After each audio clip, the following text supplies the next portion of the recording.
My name is Annika Powell. I'm married to a lifer, a convicted murderer. 14 years before they met, Annika's husband committed a brutal crime. She had been stabbed and actually had a knife still in her back. Yet Annika believes Anthony is the ideal husband. I'm very proud of my husband. I will show his picture to anybody. She's passionately in love with him.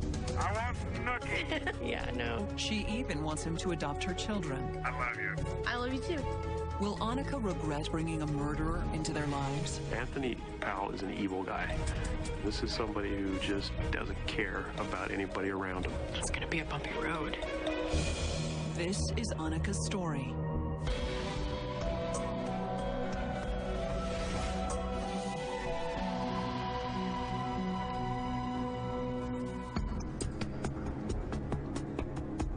I'm very proud of my husband.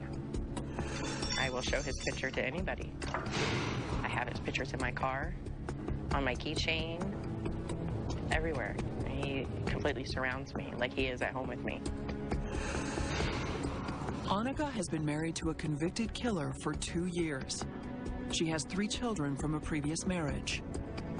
Some might think that I'm stupid for doing what I did, but nobody knows their children better than themselves. Annika's husband is serving life without parole for aggravated murder.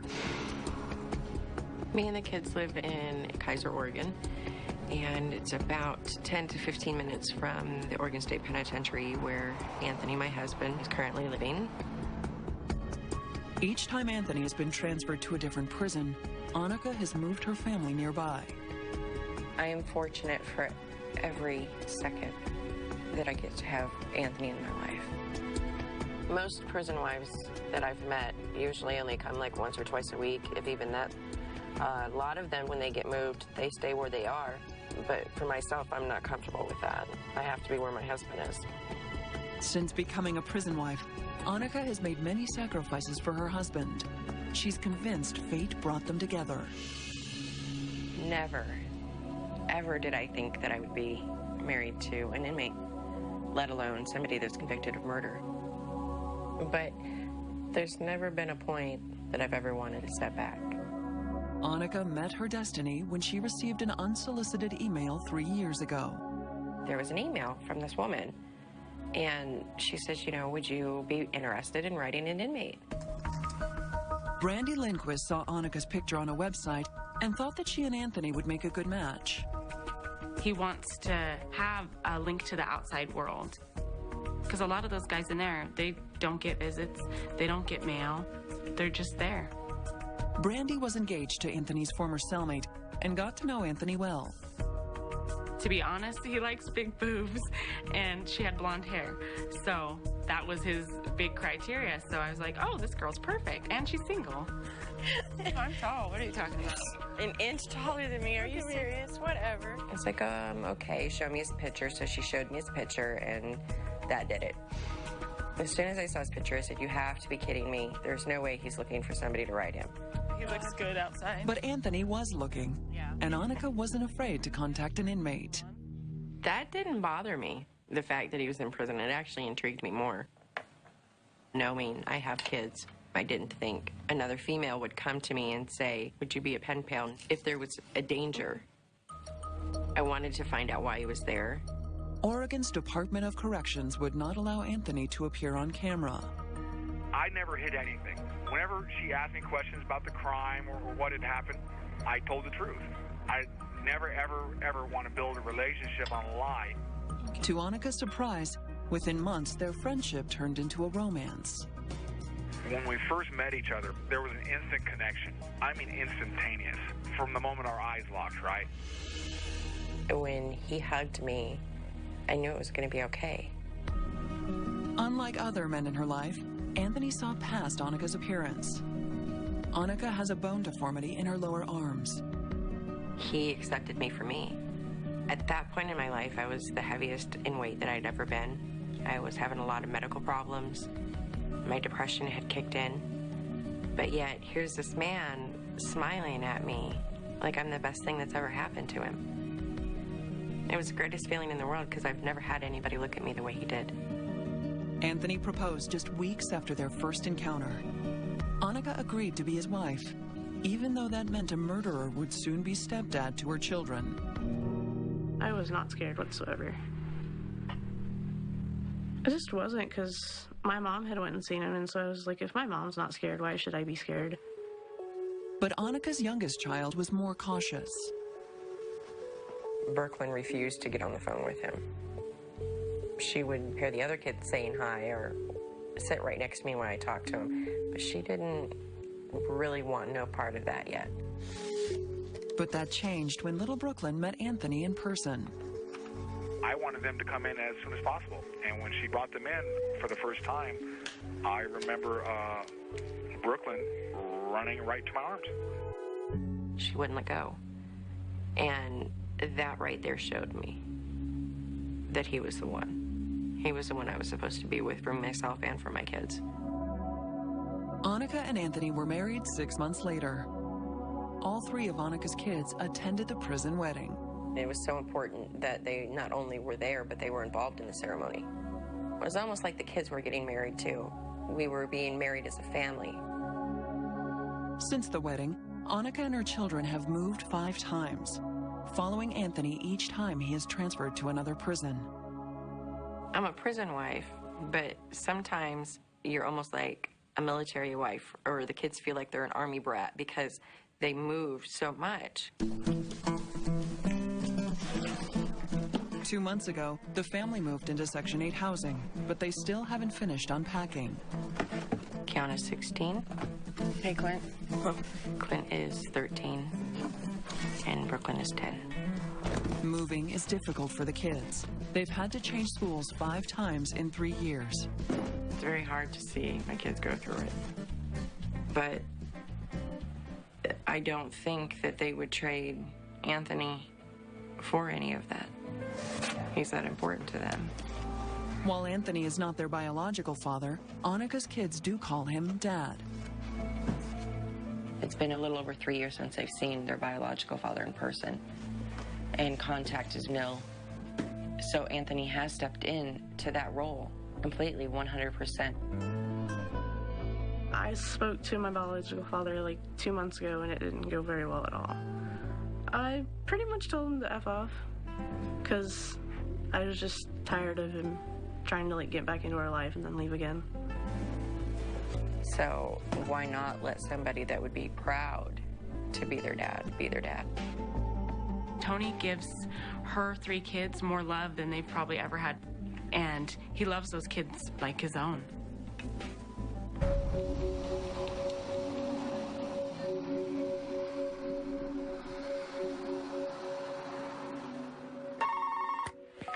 Good looking. Good looking. What's up?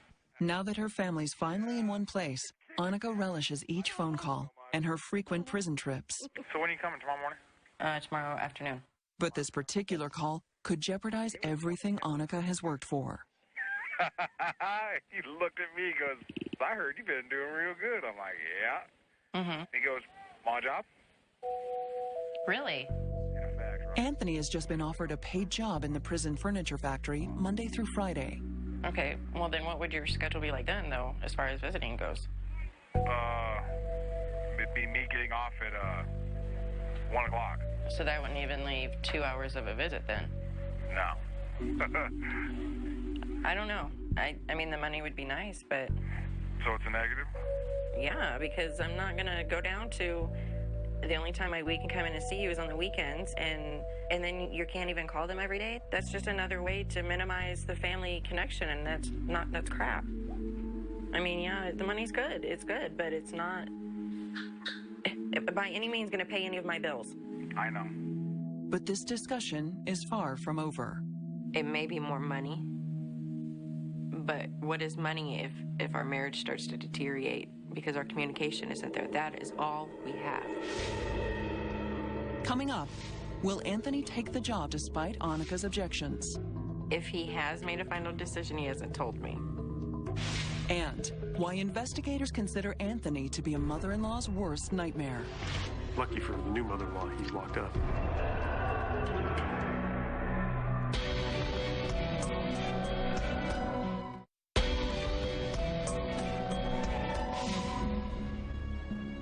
Right now, the money situation is very tight. It's a never-ending stress. It's lean times like these that make Annika miss her husband Anthony the most. When you're in a marriage, one person picks up the slack when the other one can't. And with him being in prison for life, I don't have that option. Annika needs to pay a long list of bills, but her income alone doesn't stretch that far. 3 months ago, her ex-husband abruptly stopped paying child support, forcing the family to go on food stamps. We went from having roughly about $1,900 a month in income coming in down to a little over $600 a month. So it's a major, major difference. Due to a leg injury, Annika cannot hold down a full-time job. Now she must rely on her disability check to cover household expenses. I stress a lot because, my kids want stuff. And they deserve to have them. They're good kids. So, what do we want to get? We got about $30 to last us, so... In many households, dinner time is taken for granted. But for Annika, every meal is a painful reminder her husband is never coming home. My husband is a lifer without parole. The only way he's coming home is in a box. Unlike many prison wives, Annika isn't fighting for her husband's freedom. Since appeals were never filed in Anthony's case, he will remain in prison until he dies. Yeah, he'll never get out of jail. As a society, we recognize that that thing he did was so horrible, he should be locked away for a long time or forever.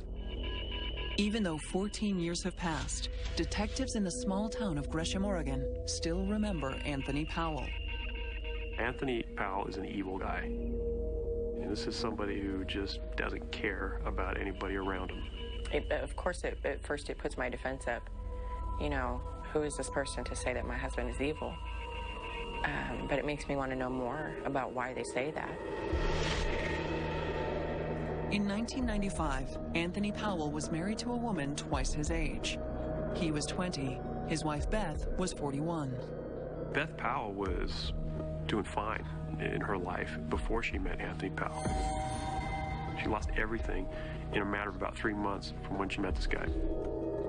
They had been evicted from their prior apartment for non-payment of rent because they were basically shooting so much heroin that they couldn't pay the bills. I was a heavy drug user at the time, heroin and cocaine. Had already OD'd several times, probably on my way to death. I didn't care about anything but my next fix. The couple turned to Beth's mother, Mary Haynes, for financial help. Even though she was on a fixed income, she let Beth and Anthony move into her mobile home. Mary Haynes was everybody's grandmother. She was a nice lady, living out her life alone. Everybody loved her. From everyone we spoke to, she did not like Anthony. They didn't get along from the get-go. If my wife wasn't over there, she wouldn't even let me in the house. You know what I mean? I was just to mow the lawn and then leave. Within weeks, investigators say Anthony and Beth wore out their welcome. She knew that her daughter and son-in-law were borrowing a lot of money from her, and also that they had started to steal money from her. On May 31st, Mary told her neighbors that she was going to confront the couple. At some point, he realized that their meal ticket was about to expire. That was the last time Mary Haynes was seen alive. Anthony told me that he was in a very dark place. If he was not so messed up on the drugs that he was on, he didn't care about his life or anybody else's life. Now he does. Being sick and... Annika isn't the only one who believes Anthony is a changed man. Annika's mom, Karina, temporarily moved in with the family a few weeks ago. I don't think Annika changed him. He had to have made that choice. You can't hold that guy down. So I think they both did a number on each other because Annika is not the same woman either. So it's got to be a good thing. And Karina has seen a change in her grandkids, too. Anthony is the one that's turned the kids around. Their feelings, they're comfortable, they're happy. They weren't before. Karina was so impressed with Anthony that she herself turned to him for help. Lonely after her divorce from Annika's father, Karina asked Anthony to find her a companion. I told Annika, I said, why don't you ask Anthony if he can find somebody I can write to? So Anthony found a gentleman in there that was right around the same age as my mom, a little bit younger. His name is Ron Nutting, and he is incarcerated for robbery. It's a very good friend of Anthony's. They were actually workout partners for a little bit. Like her daughter, Karina quickly found herself falling in love with an improbable guy. We kind of sooner or later discovered that the friendship thing decided to take its own right turn and into a full-blown relationship. I like that kind of love because it surprises you. That means that it's something more than just a flyby. He's a really nice guy. He's been the closest to a father figure as far as the emotional connection that a father and daughter should have. Like room service? That I've had in a long time. No, it's all service. It could get to that. I'm very reserved because I just want to see what my mom does first.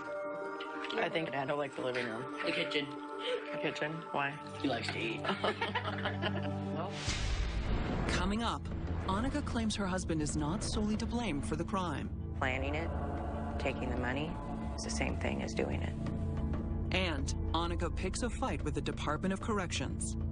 I am very angry with the DOC.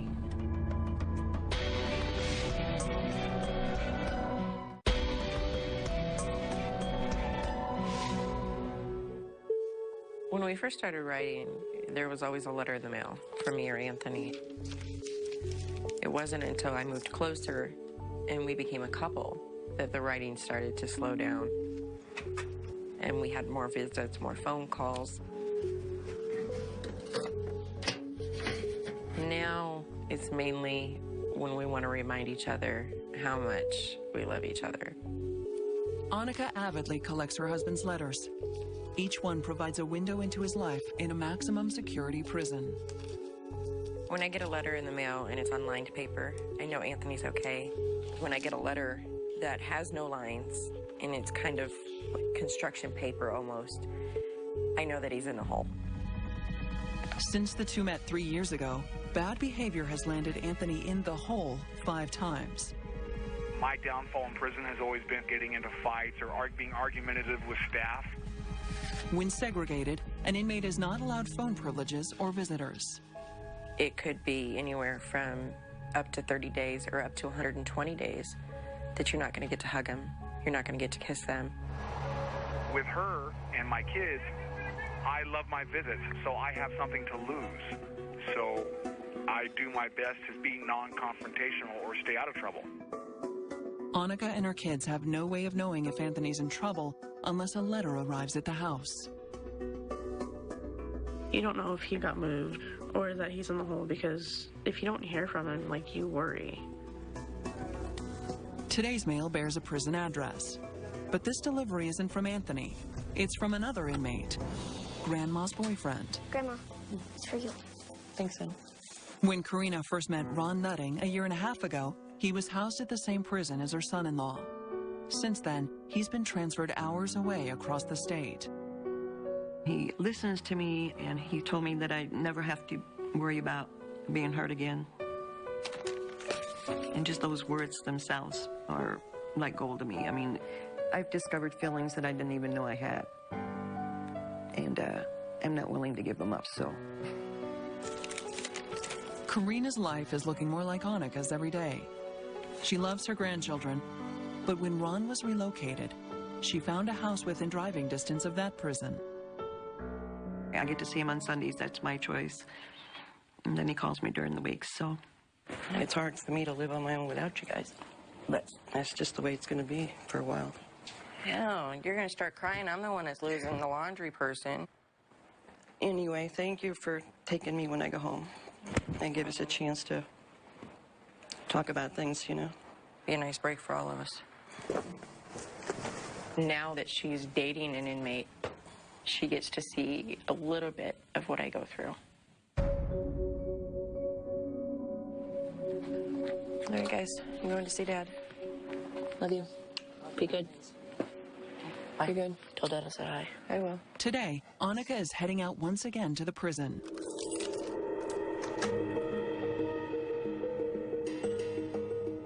She hopes today's face-to-face meeting with her husband will finally convince him to turn down the prison job he's been offered. I know that I'm going to vent a little bit about the job situation, how it makes me feel, how I think that it will affect the kids and it'll affect him. The money would be nice, but it's not worth it. There are definitely days like in any marriage that you have your bad days and your good days, but our personal rules are we're never to get up and walk away from each other, and we're never to hang up the phone on each other without saying goodbye. We can still be mad at each other, but we can't get up out of visit and walk away. If we do, that's basically saying we're done.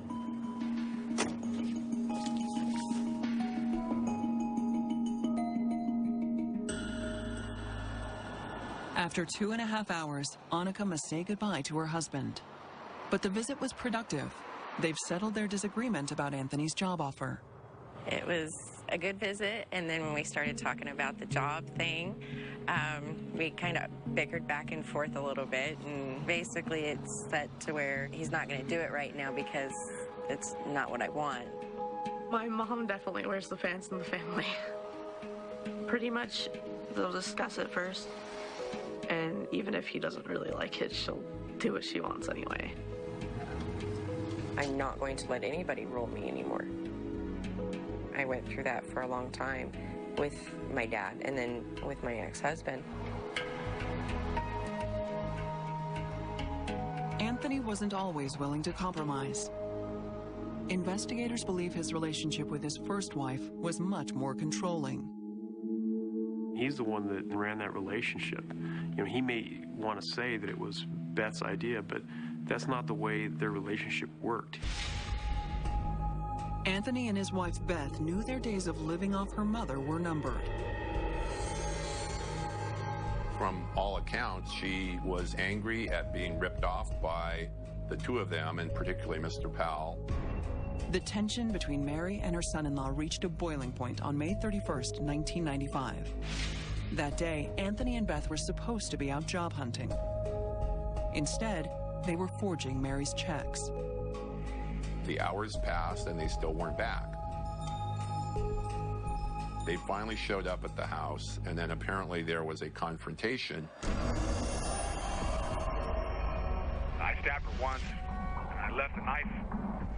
She didn't even bleed because the heart immediately stopped. The victim was found at the foot of her bed, and she's face up. She had actually had a knife in her back.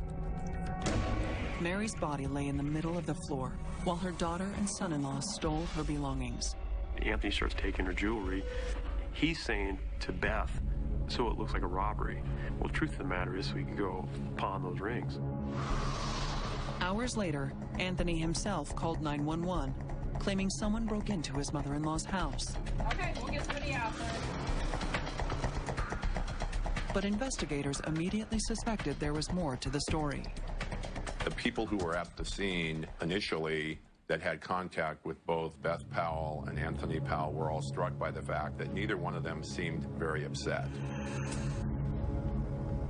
Months passed before there was a break in the case. The couple split up, and Beth Powell ultimately ended up with another man who was an addict, and police were able to convince that man to wear a wire and have a conversation with Beth Powell about the murder. As police listened in, Beth blamed the grisly murder on Anthony. She didn't deny that she participated, but the actual person who did the killing was Anthony. Elizabeth Powell said that Anthony had orchestrated everything, that everything was his idea, that he was also mentally and physically abusive to her. I don't see that in the Anthony I know now. I can't speak for the Anthony back then because I didn't know him. Anthony's ex-wife got a 17.5-year deal, while he faced the possibility of execution. She certainly bears some of the guilt on this, no question about it, but he was the impetus, he was the drive, he's the one that made everything happen. He knew that the state had a very strong case against him, and I'm sure that's the only reason that he agreed to a sentence of life without parole. I just accepted the deal, thinking that they were going to either give me lethal injection or this was it. So I chose this. While Anthony faces a lifetime of incarceration, his ex-wife will be released in 4 years. Annika doesn't understand why Beth will soon go free while her husband is stuck behind bars forever. She may not have stuck that knife into her mother, but planning it, taking the money, is the same thing as doing it. No one actually serving that sentence has ever been released, and there's no mechanism to review their sentence at a certain point and say, oh, he's doing really well, let's let him out because we feel sorry for him. With the harsh reality of her husband's sentence hanging over her, Annika is fighting for more time with her husband. Oregon does not allow conjugal or extended family visits, but Annika hopes a petition will help put it on the books. We're circulating a petition for the families within the Department of Corrections so children get more family time with their dads, grandpas, brothers. There's no guarantee that the DOC will even look at the petition, but Annika won't give up. In all, I need to collect at least 3,000 signatures. That way, if the DOC still says, no, we're not going to do this, then I can take it to the legislation level. Thank you very much for your help. You have a good day. You have to have at least 3,000 live signatures before a legislator will look at it. When I'm about to knock on the door, your heart beats really fast. Annika knows not everyone believes violent offenders should be granted such privileges. Sorry I'm interrupting your day. We're circulating a petition for the families of the Department of Corrections. You want to smile and act like everything's okay, even though it really isn't. And you really want to impress upon them without being too pushy that this one signature, this one thing could change somebody's entire life, like mine. For Annika, this is a matter of the heart, not a ploy to have sex with her husband. Unsupervised visits would also give the kids time with their stepdad. He can't even wipe away a tear when you cry without getting in trouble. So to be a normal family for the 3 hours, the 24 hours, the 72 hours, it's everything. Even if they only approve the 3 hours, it's 3 hours of my life that I was normal. When Annika has enough signatures, she will present them to the Department of Corrections. But it will be a tough sell. They've got the argument, well, the inmates don't think about the family, so why should we? Which is a very good point. It is a very good point. But why should the families that had no play in how that inmate got there have to suffer right along with them?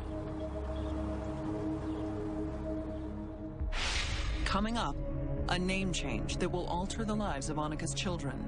It's only natural that they carry on my name, which is Powell. But are the kids also willing to be legally adopted by a murderer? I don't think he's violent anymore.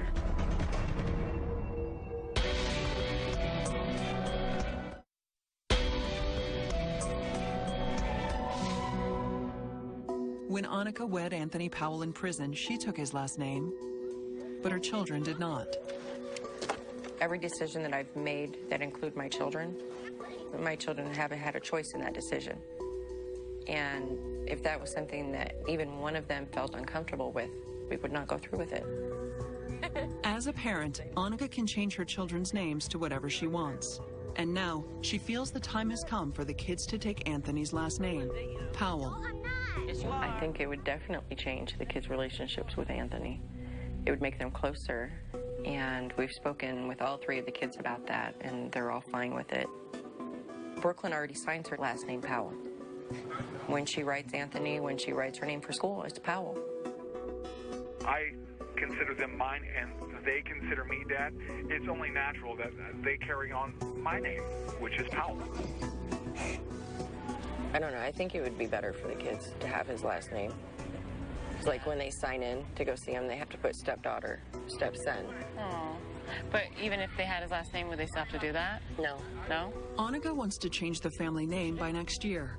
But first, she must take certain legal steps, including notifying the children's biological father. So are you going to do it? Well, I have to put an ad in the paper And announce it? And state that I'm legally trying to change their last name. So what if he tries to fight it? Then it goes to court. But then you can prove you have full custody and he doesn't see the kids. And It's time to go. We need to go home and eat dinner. If that's the kind of example mom wants for her children, you know, I guess, well, I was going to say there's no laws against it, but there are laws against really bad parenting. Annika is not deterred by criticism. She not only wants to change the kids' names, she wants to go one step further. Annika also wants Anthony to formally adopt her children. I don't know if there are any laws that prohibit adoption. I'd be curious to know what the kids thought of being adopted by someone who's doing life without parole for aggravated murder. If it is possible for Anthony to adopt these children while still being incarcerated, we will take the biological father to court and get him to sign over parental rights. As long as he maintains any rights right now, that's not possible. But if he loses rights, then there's nothing preventing me from doing that. But Annika knows Anthony's violent history and life sentence will make adoption difficult. Snapshot. His track record certainly wouldn't suggest that he's someone who is going to be a supportive father. A lot of times with the adoption, they'll bring the kids into the courtroom and ask them what they would like to see happen. And all of my children are old enough to talk to a judge. My real dad's not in our lives anymore, and Anthony's the only father figure that we have in our life. And so having him adopt us would just like make everything so much better. Oh, that's really lame. They're like all far apart. Get closer together, guys. Yeah, you guys are familias. Don't make me make you hold hands. Do it! Just take the picture. Now that it's summer break, the kids can spend more time with Anthony. Kiana Marie, get down. They'll visit their stepdad tomorrow for the first time in 2 weeks. We've been here a month and a half now, and he has not yet seen this house. That's why the kids were taking pictures today and just giving him a sense of what the house looks like, what his home looks like, because this is still his home. A home that comes with a mixed blessing. Annika moved here to be closer to her husband, but the house that brought them together has the potential to rip them apart. Now that I am on the Section 8 program, which I've never been on before, you actually go into a lease. And if you break that lease, you lose your housing. So I am now stuck here for a year, regardless if they move Anthony again. You try not to worry about them being moved again, but that's the last thing you think about before you go to sleep. Hey, guys. Got pictures. Oh, I like this one. Which ones do you like, Brooklyn? That's a good one. You got a big mouth, Kiana. I think it's important to have the pictures up. When you turn a corner, you can go, okay, this is why I'm doing what I'm doing. To also remind the kids that he's there. Just because he's physically not there doesn't mean that he's not there for them. That works. All right. Coming up, the kids scramble to get ready for their prison visit. Rise and shine, girly girls. I think they just didn't want to be up. And a determined Annika stares down her husband's life sentence. There are days that I'm so angry with Anthony for being where he is.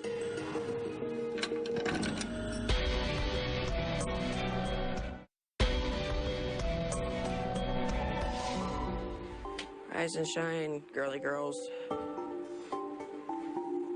Kiana, it's time to get up. Mornings are always hectic in the Powell household, Get up. especially on the day of a family prison visit. Are you serious? Come on. I think they just didn't want to be up. None of them are organized. It's kind of like you have to explain it all over again each time. You have all of these clothes in here and you're going to wear sweatpants. Seriously, Brooklyn. With kids, they just let it go after the last visit. Wrangling 3 tired kids at once isn't easy, but Annika is convinced each visit brings them closer as a family. Prison is my home away from home. It's hard not to connect or think that that's your other home because that's where your heart is. That's where my husband is. That's where my kids' father is. Even though the family is expected at the prison in just 2 hours, Anthony still makes his morning phone call. Good morning. Morning. Good morning. What are you doing? Pissing your children off. What do you mean? Getting them up.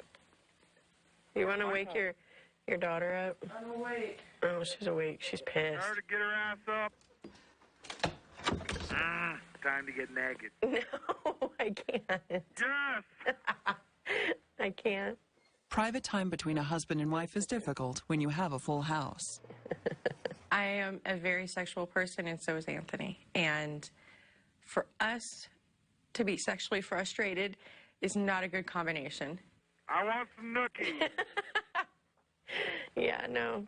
Nookie time. Nookie, nookie, nookie. No. Today's request from Anthony catches Annika off guard. Romantic moments between the couple usually take place in Annika's bedroom. Ms. Powell, Mr. Powell. are you mean the camera crew's already there? Yes. Tell them to leave and come back in a half hour. We have our quiet times, which where I will go to the bedroom. There's no bills talked about. There's no kids talked about. That is our time as adults. And you're not getting any. Honey, I've got to go. I got to get the kids ready. All right. I love you. I love you. Bye-bye. Bye. I'm always glad to take the kids. Just to see that smile and that first hug over again, you know, is worth anything that you have to go through.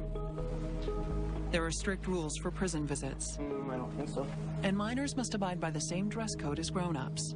If one child wears the wrong thing, the entire family could be sent home. Give me the scissors. Because it's a metal buckle. It won't go through the metal detector, and if it doesn't go through, then they don't go in.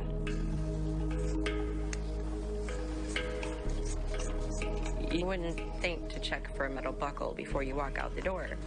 It's just not something you think about. Being a prison family, that's the first thing you think about. Brooklyn, make sure you grab the pictures. Say goodbye to Grandma. Bye, Grandma. When I bring in the kids to see him, it's all about him and the kids. Buckle up.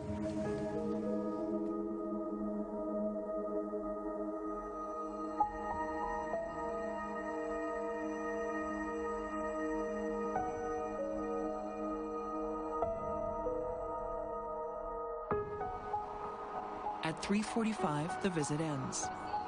It will be another week before the kids see their stepdad again. Not soon enough for young Brooklyn. I feel a little sad because we're leaving and we don't see him as much. So I feel a little sad. You think, God, is it worth everything that you go through just to be a part of this person's life for 3 hours a day in a visit? But it's a personal choice. It's how much you're willing to take and how long you can take it. And in mine, I chose it for life. This is not the life Annika imagined for her family, but their fate was sealed the day she married Anthony. It's a very hard thing to grasp. I don't think that I've even grasped it yet, how hard it is.